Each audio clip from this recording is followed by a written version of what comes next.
The future of the Conservative Party is looking increasingly unconservative, and I think we've known that for a very long time. There are different forms of conservatism.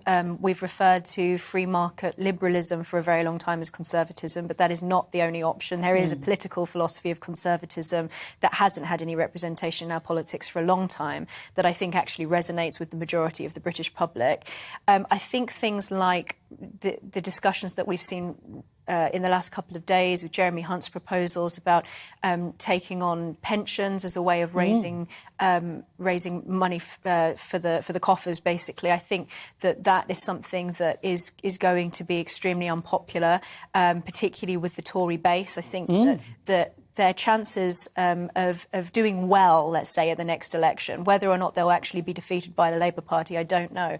But I think that they are in real hot water. And I think one of the reasons why we have seen this increasing confidence in the electorate, on the opinion polls, in Rishi Sunak, is simply because the Conservative Party has quite literally stared into the abyss. The situation was so bad towards the end of those Liz Truss days. And I think that was something to do with a fundamental problem in the party, more than it was to do with Liz Truss herself. I think the fact that the Conservative Party have stared into the abyss, at least temporarily, has sort of put their feet to the fire.